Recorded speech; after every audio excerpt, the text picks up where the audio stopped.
माई भारत द्वारा सरकारी योजनाओं पर एक दिवसीय कार्यशाला का हुआ आयोजन। अब समाचार विस्तार से बताते चले कि हरियाणा राज्य के चरखी दादरी भिवानी जिला अंतर्गत जनता महाविद्यालय में माई भारत युवा कार्यक्रम खेल मंत्रालय एवं यूथ रेड क्रॉस जनता महाविद्यालय के संयुक्त तत्वाधान में फ्लैगशिप योजनाओं पर एक दिवसीय कार्यशाला का आयोजन किया गया था। जिला युवा अधिकारी नित्यानंद यादव एवं youth red cross counsellor doctor Roshan Lal ने संयुक्त रूप से बताया कि युवाओं तक सरकारी योजनाओं की पहुंच के लिए विभिन्न विभागों के अधिकारियों द्वारा अपने विभाग में चल रही राज्य एवं केंद्र सरकार की योजनाओं पर विस्तृत चर्चा की। कार्यक्रम में मुख्य अतिथि सुनील इंजीनियर ने अपने उद्घोषण में कहा कि आज के समय में युवाओं की कुशलता को बढ़ावा देना और उनके उद्योग स्थापित करने में सरकार पूरी तरह गंभीर है और हर संभव सहायता प्रोत्साहन प्रदान किया जा रहा है। कार्यक्रम के अध्यक्ष महाविद्यालय प्राचार्य डॉक्टर यशवीर सिंह ने विद्यार्थियों का मार्गदर्शन करते हुए कहा कि आज युवा विकसित भारत में अपनी अहम भूमिका निभाते हुए जिम्मेवार नागरिक बनने की परंपरा का निर्वहन कर रहे हैं। आज के युवा ही समाज में जागरूकता के कार्य में भागीदारी सुनिश्चित करें। कार्यशाला में विभिन्न स्कीम वक्ताओं ने संबोधन दिया। आयुष्मान भारत पर डॉक्टर सौरभ भीष्म व डॉक्टर रोबिन, जल जीवन व स्वच्छता पर बक्सीराम सैनी व कुलदीप गांधी ने, डिजिटल साइनम पर डॉक्टर रितेश गुप्ता, मुद्रा योजना पर पंजाब नेशनल बैंक के मंजीत कुमार ने विस्तार से सरकार की योजनाओं पर जानकारी दी।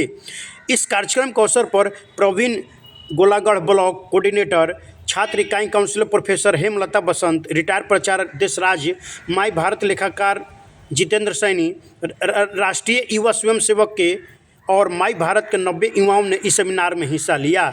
और आगे छात्रों ने क्या इस कार्यक्रम के माध्यम से सुना, आइए आपको सुनाते हैं। NP24 के लिए प्रवीण कुमार की रिपोर्ट, हरियाणा भिवाड़ी डिस्ट्रिक्ट। सबसे इसेंशियल चीज़ें क्या, ये बेसिकली आटा आता है ना, आटा आप परचेज करके लाएंगे। गेहूं आपके यहाँ भी होता है। गेहूं जब आप सेल करते हैं, आप मेरी बात समझना, मैं सारी चीज़ें आपको क्लियर कर दूंगा। गेहूं जब आप बेचते हैं तो 2200 से 2500 करीब इतना ही रेट है। 2500 रुपये क्विंटल आप बेचते हैं, मतलब 25 रुपये किलो आप गेहूं आप क्या करते हैं, सेल करते हैं। आप हो सकता है कि दिल्ली चले गए, कोचिंग कर रहे हैं या कोई एग्जाम की, तो आप आटा परचेज, बेसिकली आशीर्वाद, 2-4 कंपनियाँ और हैं, उनका ही आपको परचेज करेंगे तो 40-45 रुपये किलो आपको वो आटा आपको क्या करना पड़ेगा, परचेज करना पड़ेगा। सिंपल सा कंसेप्ट आपको मैं शुरुआत से बताता हूँ। 15 से 20 रुपये। देखिए, आप किसान, सब लोग यहाँ सब खेती बाड़ी, सबके खेती बाड़ी है, मेरे भी घर पे खेती बाड़ी सबके होती है। आप अपन जिस एरिया से बिलोंग करते हैं, तो किसान ने जब उगाया और बेचा, उसके बीच में जो मार्जिन है टोटल 25 रुपये, उसमें लागत भी आ गई, सब कुछ आ गया। पिसाई का मात्र 1 या 1.5 रुपये खर्चा आता है अगर हम बात करेंगे। उसके बाद उस आटा कंपनी है, उन्होंने 45 रुपये, 50 रुपये, और मल्टीग्रेन आटा, अगर ऑर्गेनिक की बात करेंगे तत्वा कंपनी है, वो 90 रुपये किलो का आटा बेच रही है। तो जो ये मार्जिन है, यही एंटरप्रेन्योरशिप है। समझ रहे हो आप लोग। अब एंटरप्रेन्योरशिप को और डिटेल में अगर मैं डिफाइन करूं, सबसे पहले 4 अहम के बारे में हम बात करेंगे, बेसिक अहम के बारे में। सबसे पहले हमारे पास क्या होना चाहिए, रॉ मटेरियल, है ना। रॉ मटेरियल के लिए क्या चाहिए, गेहूं, है ना। गेहूं आपके घर में है, अभी भी रखा होगा। आटा आप परचेज करके लाएंगे। गेहूं आपके यहाँ भी होता है। गेहूं जब आप सेल करते हैं, आप मेरी बात समझना, मैं सारी चीज़ें आपको क्लियर कर दूंगा। गेहूं जब आप बेचते हैं तो 2200 से 2500 करीब इतना ही रेट है। 2500 रुपये क्विंटल आप बेचते हैं, मतलब 25 रुपये किलो आप गेहूं आप क्या करते हैं, सेल करते हैं। आप हो सकता है कि दिल्ली चले गए, कोचिंग कर रहे हैं या कोई एग्जाम की, तो आप आटा परचेज, बेसिकली आशीर्वाद, 2-4 कंपनियाँ और हैं, उनका ही आपको परचेज करेंगे तो 40-45 रुपये किलो आपको वो आटा आपको क्या करना पड़ेगा, परचेज करना पड़ेगा। सिंपल सा कंसेप्ट आपको मैं शुरुआत से बताता हूँ। 15 से 20 रुपये। देखिए, आप किसान, सब लोग यहाँ सब खेती बाड़ी, सबके खेती बाड़ी है, मेरे भी घर पे खेती बाड़ी सबके होती है। आप अपन जिस एरिया से बिलोंग करते हैं, तो किसान ने जब उगाया और बेचा, उसके बीच में जो मार्जिन है टोटल 25 रुपये, उसमें लागत भी आ गई, सब कुछ आ गया। पिसाई का मात्र 1 या 1.5 रुपये खर्चा आता है अगर हम बात करेंगे। उसके बाद उस आटा कंपनी है, उन्होंने 45 रुपये, 50 रुपये, और मल्टीग्रेन आटा, अगर ऑर्गेनिक की बात करेंगे तत्वा कंपनी है, वो 90 रुपये किलो का आटा बेच रही है। तो जो ये मार्जिन है, यही एंटरप्रेन्योरशिप है। समझ रहे हो आप लोग। अब एंटरप्रेन्योरशिप को और डिटेल में अगर मैं डिफाइन करूं, सबसे पहले 4 अहम के बारे में हम बात करेंगे, बेसिक अहम के बारे में। सबसे पहले हमारे पास क्या होना चाहिए, रॉ मटेरियल, है ना। रॉ मटेरियल के लिए क्या चाहिए, गेहूँ है ना, गेहूँ आपके घर में है, अभी भी रखा होगा। स्कीम्स के बारे में आप लोगों से चर्चा हुई है। आप देखते होंगे कि सरकार ने अलग अलग विभाग बना रखे हैं। ऐसे ही आप लोगों के लिए एक विभाग बना रखा है, युवा कार्यक्रम खेल मंत्रालय, भारत सरकार का एक विभाग है जिसमें अलग अलग सिस्टर डिपार्टमेंट हैं। बेसिकली पहले नेहरू युवा केंद्र हुआ करता था, उसका नाम चेंज करके सर ने काफ़ी डिटेल में बता ही दिया है। वैसे माई भारत कर दिया है, जो ऑनलाइन पोर्टल भी है और फिजिकल मोड्स में भी एक्टिविटीज होती हैं।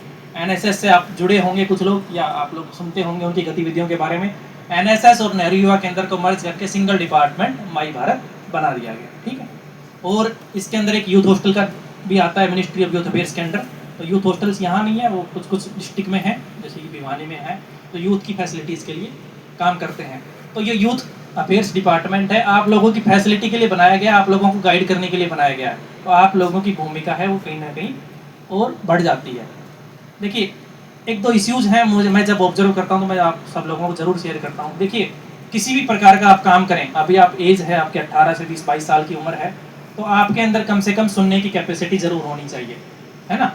सुनने की लिसनिंग कैपेसिटी अगर आपके पास है, आप कहीं भी जाइए, आप कोई अच्छे पद पे जाने की कोशिश करेंगे, यूपीएससी, एचपीएससी या और भी कोई एचएसएससी के माध्यम से कोई एग्ज़ाम देंगे, तो सफल, अगर मैं युवाओं की बात करूँगा जिन लोगों ने कोई कम्पिटिटिव एग्ज़ाम आज के टाइम में निकाला है, तो उनसे अगर आप बात करेंगे 10 से 12 घंटे उन्होंने बैठे होंगे कम से कम वो पहले, उसके बाद उन्होंने अपना दिमाग चलाया होगा और फिर प्रैक्टिस की होगी, तब जाके उनका कंपटीशन एग्जाम निकला होगा। समझ रहे हो मेरे कहने का मतलब सबसे पहले तो बैठना जरूरी है। अगर आप नहीं बैठोगे तो वैसे ही सिलेक्शन नहीं होगा, क्लियर है। उसके बाद अगर दूसरा क्या हो सकता है कि अगर आप अच्छी पोस्ट पे जाएंगे या समाज सेवा करना चाहते हैं, पॉलिटिकल में जाते हैं, अभी सैनी साहब से मेरी बात हो रही थी, सैनी साहब बता रहे थे 5 बजे उठ के 7 बजे ऑफिस चले जाते हैं, है ना। तो 7 बजे उठ के शाम को 8-10 बजे कम से कम घर पे घुसते होंगे, वापस जाते होंगे, तो 10 से 12 घंटे सैनी साहब भी काम करते हैं। ऐसे और साथी हैं वो भी 10 से 12 घंटे डेली काम करते होंगे। सबसे जो कमी है आज के युवाओं के बीच में यही है कि आप लोग अपना जो टाइम है कहीं ना कहीं इरेगुलर या जो अननेसेसरी एक्टिविटीज़ हैं उनमें वेस्ट करते हैं। तो उन अननेसेसरी एक्टिविटीज़ को अगर आप कट डाउन करना शुरू कर देंगे तो आपका कहीं ना कहीं पर्सनल ग्रोथ, पर्सनल डेवलपमेंट वो होना आपका शुरू हो जाएगा। अभी